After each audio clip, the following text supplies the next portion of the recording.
16 دسمبر سن 1971 ہماری قومی تاریخ کا ایک ایسا افسوسناک دن ہے جب متحدہ پاکستان دو رخت ہو گیا اور مشرقی پاکستان مغربی پاکستان سے علیحدہ ہو کر بنگلہ دیش بن گیا۔ لیکن اگر ہمارے اسکولوں میں پڑھائی جانے والی مطالعہ پاکستان کی کتابوں پر یقین کر لیا جائے تو بس اتنا ہی پتہ چلتا ہے کہ کبھی مشرقی پاکستان بھی ہمارے پاکستان کا حصہ تھا، جسے انڈیا نے ایک سازش کے تحت پاکستان سے علیحدہ کر دیا۔ پاکستان کی تاریخ سے واقف دانشور یہ بھی کہتے ہیں کہ دراصل بنگالیوں کا احساس محرومی بنگلہ دیش کے قیام کا باعث بنا۔ تاہم یہ بھی ایک سچ ہے کہ بھارت کی مداخلت کے بغیر مشرقی پاکستان کا مغربی پاکستان سے علیحدہ ہونا ممکن نہیں تھا۔ آئیے تاریخ کے اوراق کا مطالعہ کرتے ہیں اور جانتے ہیں کہ سانحہ مشرقی پاکستان میں بھارت کا کیا کردار تھا۔ یہ 3 دسمبر سن 1971 کی شام ہے۔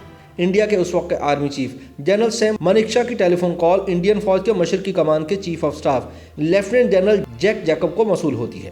آرمی چیف نے جنرل جیکب کو پیغام دیا کہ پاکستانی طیاروں نے مغربی انڈیا میں بھارت کے فوجی اڈوں پر بمباری کی ہے۔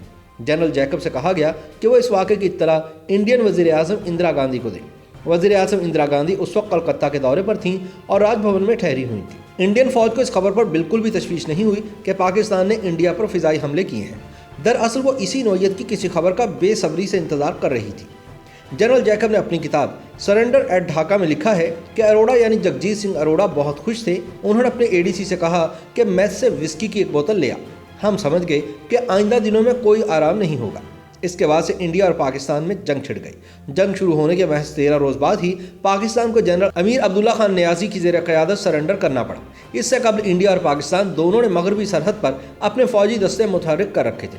کئی ماہ قبل ہی دونوں ملکوں میں جنگ چھڑنے کے قوی امکانات پیدا ہو چکے تھے۔ مشرقی پاکستان میں حالات بہت زیادہ خراب ہونے کے چند ماہ بعد قریباً 1 کروڑ پناہ گزین بنگلہ دیش کی سرحد پار کر کے انڈیا میں داخل ہو گئے تھے۔ یہ بھی ایک تلخ حقیقت ہے کہ بنگلہ دیش کے قیام میں انڈیا بالواسطہ ملوث رہا اور اس کی فوجی مدد کے بغیر بنگلہ دیش کا قیام ممکن نہیں تھا۔ 16 اپریل سن 1971 کو بنگلہ دیش میں عارضی حکومت کے قیام کے ایک ہفتے کے اندر بنگلہ دیشی حکومت کے قائم مقام صدر سید نذر الاسلام نے انڈیا کی آشیرواد حاصل کرنے کے لیے ایک خط بھی تحریر کیا تھا۔ علاقائی وجوہات کی بنا پر اس وقت انڈیا نے احتیاط برتی، لیکن در حقیقت بنگلہ دیش کی عارضی حکومت کو انڈیا کی مکمل حمایت حاصل تھی۔ یہ بھی سچ ہے کہ پاک فوج کے خلاف لڑنے والے مکتی باہنی کے اراکین کو انڈیا میں گوریلا ٹریننگ دی گئی تھی اور اس نے ہی انہیں ہتھیار فراہم کیے تھے۔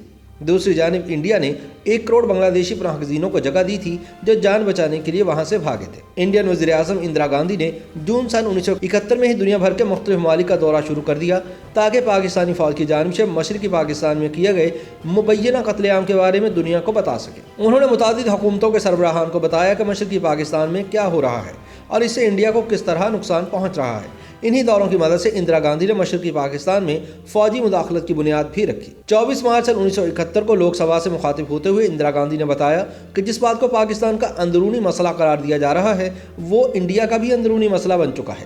اس تقریر کو ڈھاکہ میں انڈین سفارتخانے کی ویب سائٹ پر شائع کیا گیا۔ مشرقی پاکستان سے آئے پناہ گزینوں کا حوالہ دیتے ہوئے اندرا گاندھی نے کہا کہ پاکستان اپنے مسائل کا حل انڈین سرزمین کے ذریعے یا انڈیا کو نقصان پہنچا کر حاصل نہیں کر سکتا اور اس کی اجازت نہیں دی جائے گی۔ سن 1971 کے وسط میں بی بی سی کو دیے گئے ایک انٹرویو میں وزیر اعظم اندرا گاندھی نے کہا کہ پاکستان کے ساتھ سرحد پر مسئلہ واضح ہو چکا ہے۔ جب اندرا گاندھی سے پوچھا گیا کہ آیا وہ پاکستان پر حملہ کرنے جا رہی ہیں تو ان کا جواب تھا کہ مجھے امید ہے انڈیا ایسا نہیں کرے گا۔ اندرا گاندھی نے کہا کہ پاکستان پہلے جیسا نہیں رہے گا۔ انہوں نے کہا کہ جو کچھ ہمسایہ ملک میں ہو رہا ہے اس پر انڈیا اپنی آنکھیں بند نہیں کر سکتا۔ پاکستانی حکومت کو ہمیشہ سے خدشہ رہا تھا کہ انڈیا مشرقی پاکستان میں کسی بھی وقت فوجی مداخلت کر سکتا ہے۔